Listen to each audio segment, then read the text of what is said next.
vouliez nous citer un cas extrême? Oui, alors justement, j'ai sous les yeux le cas d'une enfant, une adolescente aussi âgée de 15 ans, qui est en rupture de lien total avec sa mère depuis plusieurs années. Il faut savoir qu'en fait, son père s'est expatrié à l'étranger pour faciliter cette rupture. Aujourd'hui, ma cliente voit son enfant à raison de 4 fois par an, et encore, en tout cas c'est ce qui est sur le papier, mais dans la pratique, ça ne se vérifie pas toujours, parce que le père s'est quand même rendu coupable de plusieurs non-représentations d'enfants. Et quand je vous dis qu'on peut atteindre vraiment des cas assez trash, si je peux me permettre cette expression, voilà, donc ma cliente communiquait, parce qu'à l'heure c'est plus actuel, mais elle communiquait sur MSN avec sa fille, et sa fille va, voilà, le type de propos qu'elle lui tient via MSN, c'est... alors, excusez-moi pour les mots grossiers, hein, ce sont pas moi, ce sont ceux de l'enfant. Va en enfer, salope, ne veux jamais te revoir, t'es pas ma mère. Ou sinon, j'aimerais bien tourner dans un film d'horreur et on y aurait toi. Oh ouais, toi qu'on décapiterait, 3 points d'exclamation. Ce serait trop cool, voir les phalanges se casser. Une autre fois, elle lui envoie un mail et puis elle lui met trop conne, c'est pas en janvier mais en février. Voilà, donc c'est des exemples quand même assez symptomatiques. Vous imaginez l'impact que ça peut avoir sur une mère déjà qui ne voit plus sa fille, qui l'aime par-dessus tout, qui l'a élevée, qui l'a vraiment... Qu'a fait le père alors pour... Alors le père, il est dans le même genre, il est pas mal. Hein. Le père aussi, il donne la donne. Bon, faut savoir qu'il est décrit par les psychologues comme un homme séducteur qui affirme les faits avec aplomb, qui ne cesse de brosser un portrait délétère de son ex-compagne en affirmant moult choses à son encontre avec un côté péremptoire. L'expert souligne que c'est un homme intelligent, habile dans sa rhétorique, qui fait tout pour prouver le dysfonctionnement psychique de son ex-compagne. Et alors, son mode opératoire, hein, ce qui est assez fréquent quand vraiment on a des cas extrêmes, c'est de vouloir faire passer la mère pour folle, une illuminée notoire. Et quand il lui écrit, il l'interpelle de manière assez violente en disant « Madame, votre imagination est sans limite, après avoir enlevé l'enfant, voilà que j'ai décidé de m'installer aux États-Unis, vous délirez madame, de plus vous êtes amnésique, il est grand temps pour votre santé mentale et physique que vous cessiez de consommer de l'alcool, que vous retourniez dans les services psychiatriques afin d'y suivre un traitement approprié, il est également important que vous fassiez traiter vos TOC, etc. Un jour madame, il est à craindre que vous commettiez l'irréparable au cours d'une des nombreuses crises de folie auxquelles j'ai pu hélas assister trop longtemps. Je sais de quoi je parle pour l'avoir vécu. Vos pathologies n'excusent pas tout, néanmoins il est urgent que vous consultiez à nouveau. Vous n'aurez jamais dû arrêter vos traitements, etc. etc. Et donc ça monte en grade, hein, parce que dans les courriels qu'il peut lui adresser, c'est gore, et en fait on retrouve effectivement la même...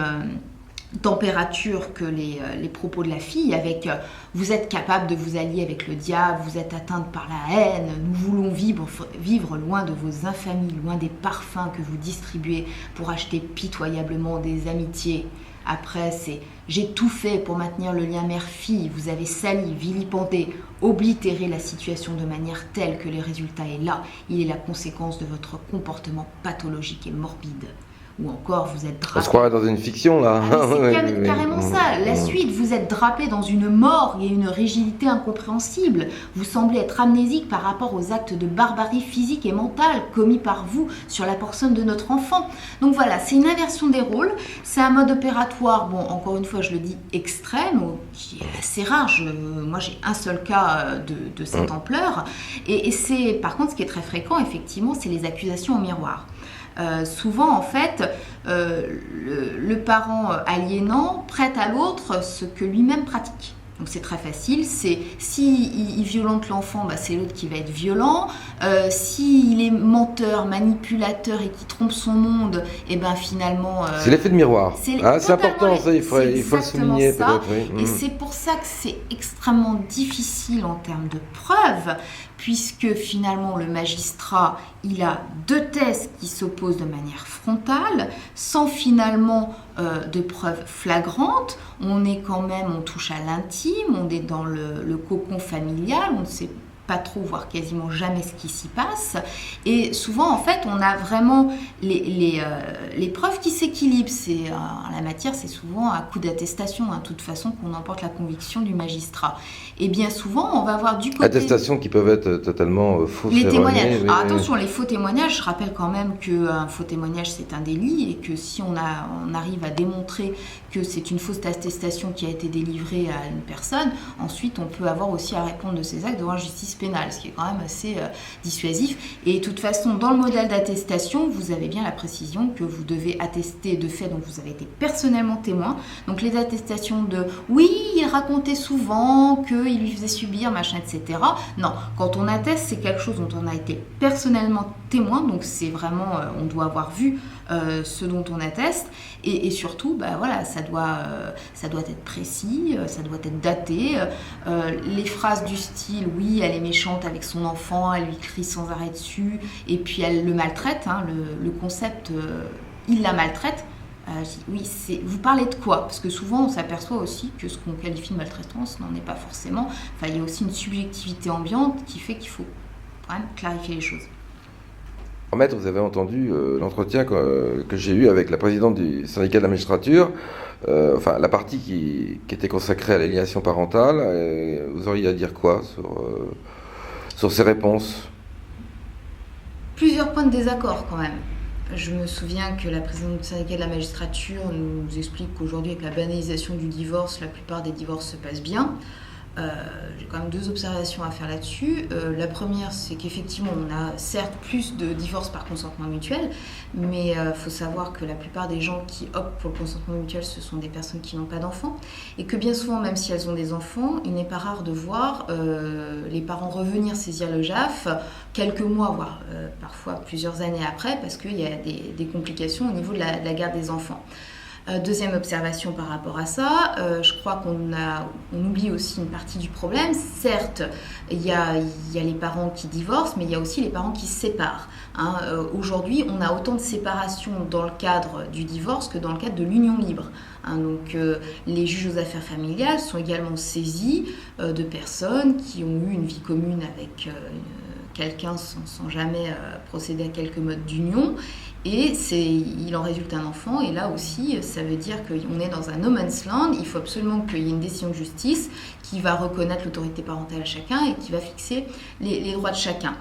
Ce qui est certain, c'est qu'aujourd'hui, il y a une profonde mutation de la société. On n'est plus du tout dans les années 70 où on avait encore le système assez patriarcal avec la famille traditionnelle. En matière de chiffres, on peut avoir une idée. En 2010, 130 000 divorces contre 30 000 dans les années 50. Aujourd'hui, il y a un couple sur 3 qui divorce en province et un couple sur 2 à Paris. On sait aujourd'hui que quand on s'engage, c'est pas forcément pour toute la vie. Oui, alors justement, la présidente du syndicat disait oui, mais il y a moins de conflits, moins de séparations conflictuelles. Regardez l'évolution des familles recomposées, etc. Moins de conflits, alors là, j'en suis absolument pas certaine. Moi, ce que je constate, c'est au contraire, en tout cas pour ma partie, les dossiers dont je m'occupe, c'est vrai qu'ils sont hautement conflictuels. Peut-être est-ce aussi perverti par le fait que je me suis un peu fait une spécialité en matière d'aliénation parentale. Vous interrogerez, je pense, les juges aux affaires familiales sur ce sujet, c'est leur quotidien. Moi, j'ai le sentiment qu'au contraire, dès lors qu'il y a l'enjeu des enfants, de toute façon, quand on se sépare, généralement, on se bat pour 2 choses. C'est pour les sous ou pour les enfants. Et pour les 2. Et parfois pour les 2, ouais. Mais le client vous dira toujours que l'enfant, il passe avant. Ouais. C'est généralement vrai, mais en tout cas, parfois aussi, l'argent peut rendre fou. Mais aujourd'hui, c'est vrai qu'on arrive à des stades où il y a une rupture de communication, il y a une animosité telle que... Des impasses. Des impasses, oui. Mais est-ce que la justice ne favorise pas ces impasses, finalement? Parce qu'on oblige les gens... Pourquoi elle favoriserait? Parce qu'on oblige les gens à passer dans un circuit qui est assez lourd, on va en parler juste après. Oui, mais ça, le système, de toute façon, il a ses travers, il est absolument pas...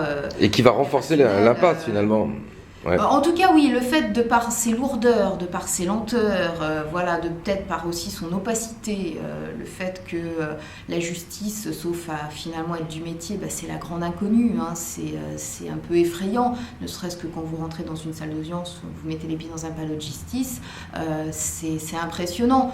Voilà, savoir que sa vie va finalement être pilotée et orientée par un juge, puisque dans ce genre d'affaires, finalement, il y a souvent des audiences relais. Hein, donc, quand on est dans une logique, effectivement, de conflictuelle, on repasse devant le juge aux affaires familiales à une fréquence d'à peu près tous les 6 mois.